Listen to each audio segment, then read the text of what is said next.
War के 8वें दिन Iran ने पड़ोसी देशों के सामने अपनी स्थिति स्पष्ट कर दी है।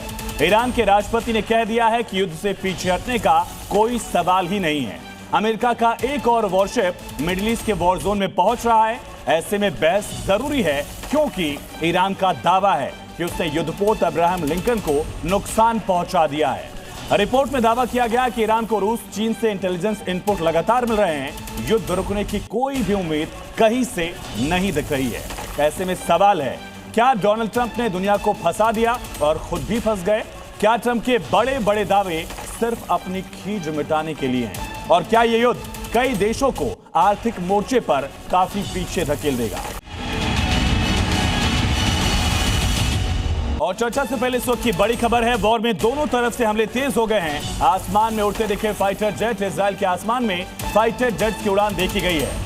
एक तरफ इजराइल लेबनान पर लगातार अटैक कर रहा है। इजराइल की तरफ से ईरान पर भी लगातार हमले तेज किए गए हैं। ये तस्वीर आप देखिए, इजरायली एयर स्पेस की तस्वीर है। किस तरह से फाइटर जेट्स की उड़ान जो है वो लगातार देखी जा रही है। और इन सब के बीच लेबनान में 500 से ज्यादा स्ट्राइक्स इजरायली फाइटर जेट्स की तरफ से किए गए हैं। आईडीएफ लगातार ग्राउंड ऑपरेशन को भी लेबनान में आगे बढ़ा रही है। लेबनान की राजधानी में भी ऑपरेशन जारी। इसी बीच एक और बड़ी खबर, मिडिल ईस्ट में सैन्य ताकत बढ़ा रहा अमेरिका।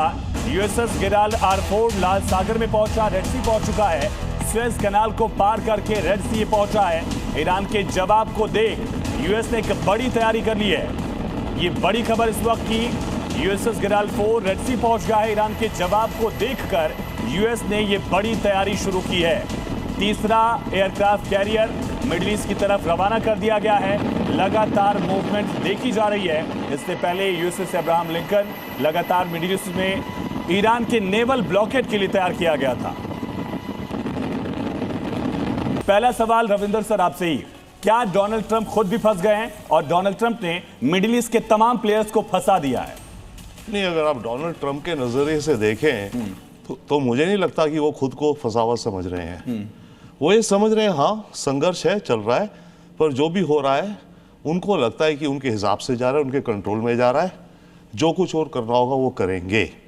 तो ट्रंप खुद को नहीं देखते फंसावा फिलहाल।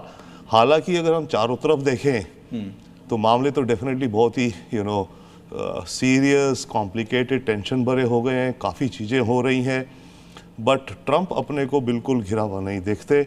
वो रोज़ के रोज़ अपना कोई ना कोई अलग से अलग हैट से अपनी कोई नई चाल निकालते हैं। आज रात वो कह रहे हैं कि बहुत बड़ा हमला होगा, वो करते जाएंगे।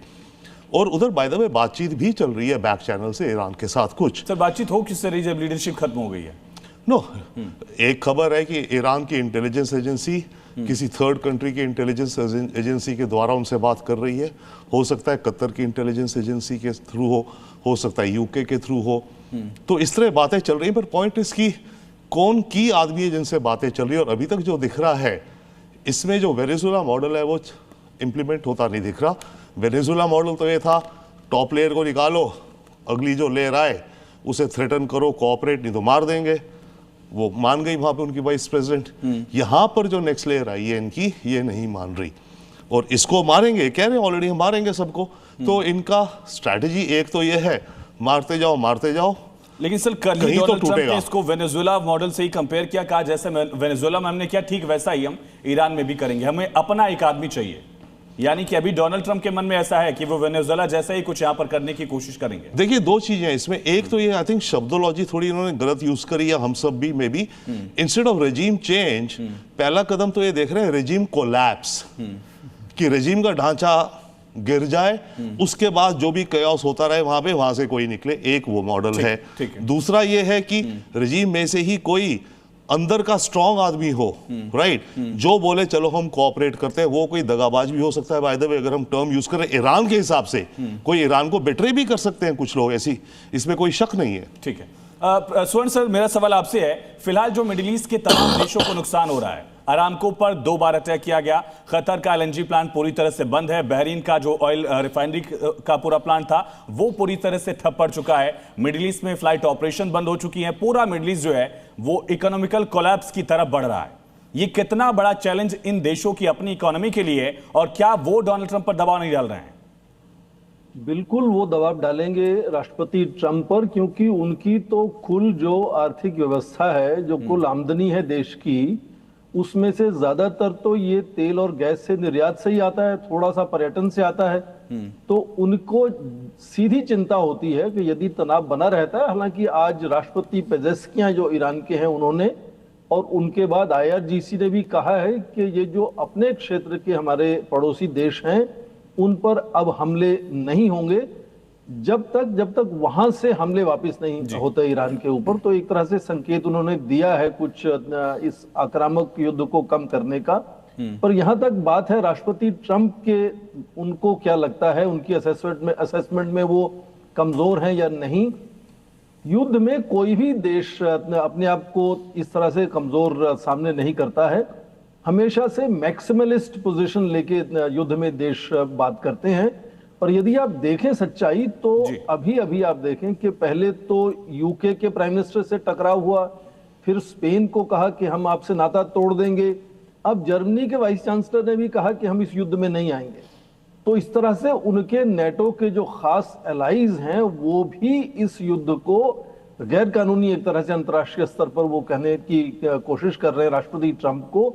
तो राष्ट्रपति ट्रंप की चाहे अंदरूनी असेसमेंट कैसी भी हो, वो इस तरह से मैक्सिमलिस्ट बात तो करते रहेंगे। और जो आपने कहा कि ये जो ऊर्जा के स्रोतों पर भी, जैसे सऊदी अरेबिया में अरामको के ऊपर अटैक हुआ है, युद्ध में ये भी कहना मुश्किल होता है कि कौन क्या कर रहा है। तो क्या ये इजराइल का ही एक कोशिश है कि ईरान को बदनाम किया जाए इस तरह से ऊर्जा पर अटैक करा के? कौन अटैक कर, ईरान ने तो नहीं कहा कि हमने सऊदी अरेबिया पे अटैक किया है। तो बहुत सी चीजें जो हैं वो पर्दे के पीछे रहती हैं, साफ नहीं रहती। जो सामने आपको एक बड़ा हौसला बढ़ाने वाला, मनोबल बढ़ाने वाला, दोनों तरफ से मैक्सिमलिस्ट नैरेटिव बनाया जाता है, वो सच्चाई नहीं होता है। सच्चाई उसके पीछे होती है।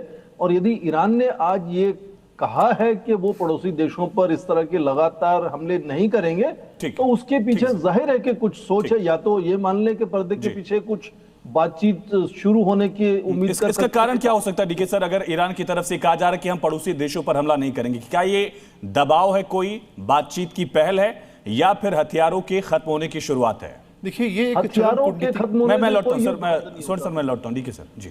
देखिए ये छद्म कूटनीति का भी ये उदाहरण कहा जा सकता है, क्योंकि दो निशाने एक तरह साथ लगाए जाते हैं। एक तो ये आपने जैसा कहा कि शायद हम बातचीत कर लेंगे अगर आप पॉजिटिव रुख दिखाएं, नंबर एक। नंबर दो, जो मिडिल ईस्ट में कंट्रीज हैं जिनका की प्रोडक्शन लाइन प्रभावित हो रही है, उनके ट्रेड रूट्स प्रभावित हैं। हम जब ट्रेड रूट बोलते हैं इसका मतलब एक्सपोर्ट इंपोर्ट दोनों की बात कर रहे हैं। तो उनका एक्सपोर्ट नहीं होता तब भी उनको नुकसान है, और इंपोर्टिंग होता है, उनके डेली जो रिक्वायरमेंट है उनकी वो प्रभावित होती हैं। तो वो देश, उन पर ये प्रेशर डालने का प्रयास है कि वो कहें अमेरिका पर कि भाई आप युद्ध बंद करिए और इसको शांति की तरफ आइए। तो ये दो उद्देश्य हो सकते हैं, लेकिन इतना सहज नहीं होगा कि दोनों पक्षों के लिए आना, क्योंकि इतनी ज्यादा जो है वो अपनी चीजों को विस्तृत कर चुके हैं